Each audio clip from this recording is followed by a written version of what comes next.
खुलुमबाय स्टुडियाव दं आं उदांस्रि मोसाहारि माहारि बादखौ जौगाखां होनो थाखाय सोलोंथाइनि फारसे गोसो होथारनांगोन बिटिआर गोरोबथानि दफा बायदियै भेन्सार गुदि फरायसालि गेजेर फरायसालि गोजौ आरो जौसिन फरायसालिफोरखौ सोरखारि खालामनो थाखाय एबसुनिफ्राय दाबि दिखांनाया अरायबो दं भेन्सार स्कुल दङ बेयाव सरकारि स्कुल गैया बेयाव प्राइभेट स्कुलबो गैया बेखायनो बे भेन्सार स्कुलखौ कमिउनिटि मोबिलाइजेशननि गेजेरजों बै ओनसोलनि रायजो राजाफ्रा गायसनदोंमोन आरो बेखायनो बेखौ सरकारि खालामनांगौ जोंनि दाबिया बे बर' फरायसालिफोरनि थासारिया दाबो मोजां नंजोबा बेनिखायनो जुनियायै जोथोन लानानै थाखो खथानि बिल्डिं लुफामनाय फोरोंगिरिफोरनो बेथन होनाय बिजाब थि समाव फरायसाफोरनो राननानै होनायनि गेजेरजों गोख्रों खालामनांगोन होननानै बेफोर बाथ्राखौ दुलाराय बर' फरायसा आफादनि आफादगिरि दिपेन बर'आ दिनै बाक्सा जिल्ला एबसुआ मेट्रिक आरो हायार सेकेन्डारि आनजादाव टप 10 मासि आवग्रिनाय फरायसाफोरखौ बरायनाय हाबाफारियाव बाहागो लानानै बेफोर बाथ्राखौ खौरांगिरिफोरनि सिगाङाव बुङो खारन बर' मिडियामनि भेन्सार स्कुलनि अबस्थाया दिनै गाज्रि हालोदाव दङ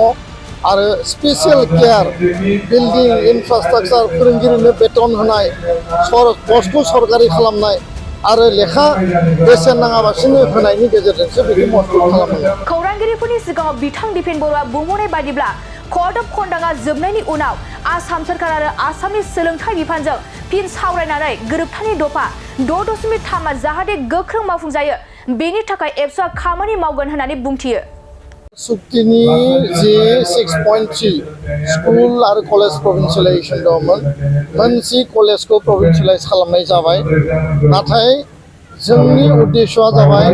गासै कलेज गासै higher secondary junior college high school LP ME खौ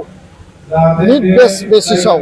बर' मिडियामनि स्कुलखौ सरकारि खालामनांगौ खारन बर' मिडियामनि भेन्सार स्कुलनि अबस्थाया दिनै गाज्रि हालोदाव दङ आरो स्पेसियेल केयार बिल्डिं इनफ्रास्ट्राक्चार फोरोंगिरिनो बेथन होनाय पस्टखौ सरकारि खालामनाय आरो लेखा बेसेन नाङाबासिनो होनायनि गेजेरजोंसो बेखौ मजबुत खालामनांगौ जेराव भेन्सार स्कुल दङ बेयाव सरकारि स्कुल गैया बेयाव प्राइभेट स्कुलबो गैया बेखायनो बे भेन्सार स्कुलखौ कमिउनिटि मोबिलाइजेशननि गेजेरजों बै ओनसोलनि रायजो राजाफ्रा गायसनदोंमोन आरो बेखायनो बेखौ सरकारि खालामनांगौ जोंनि दाबिया बे 4 जुननि उनाव कर्ट अफ कन्डाक्ट जोबखांनायनि उनाव आसाम सरकार सोलोंथाइ बिफानजों फिन सावरायफिननानै 6.3 नि खामानिया जाहाथे गोख्रैनो मावफुंजायो आरो कुनु कारनाव बे लेहेम जाया बिनि थाखाय जोङो खामानि मावफुंगोन हारिनि थामोनथा रैखाथि आरो अस्तित्वखौ लानानै एबसुनि हाबा मावनाय एबसुनि आवाज एबसुनि दाबिया दिनैबो दङ इयुनावबो थागोन कुनु कारनाव एक बिन्दुबो बे खम जानायनि बाथ्रा गैया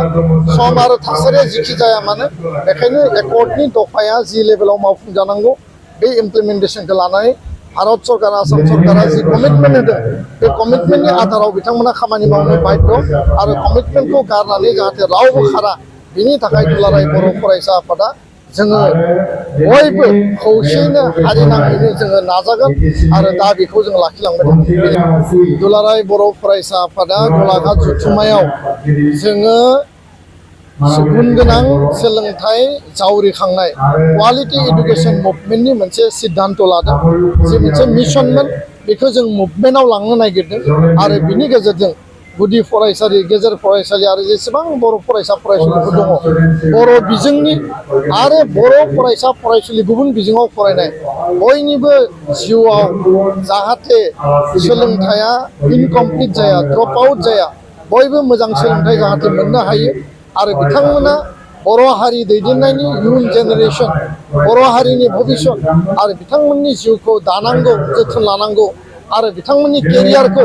थिक खालामनांगौनि दायित्वआ जों बयनिबो आरो बेखायनो उननि समाव मेसिभ जोङो गुन गोनां सोलोंथाइनि केम्पेइन खालामगोन काउन्सिलिं खालामगोन मटिभेसन खालामगोन गाइडेन्स खालामगोन आरो गुबुन गुबुन स्किल भकेसनेल एक्टिभिटि लानायनि गेजेरजों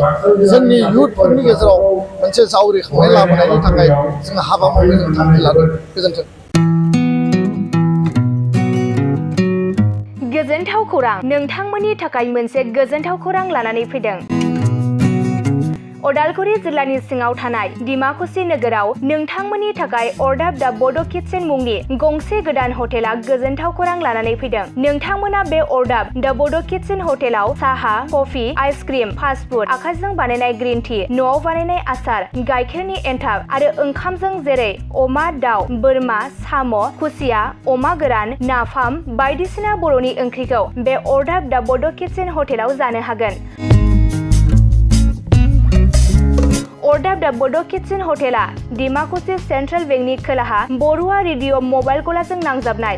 सोरबाफोर अर्डाब दा बड' किटचेन हटेलाव बायदिसिना जामुं आदार जानो थाखाय सिगांग्रो अर्डार हरनोब्ला नैबे 8135967290 जामबुं नाम्बाराव कल खालामनानै बुकिं खालामहरनो हागोन।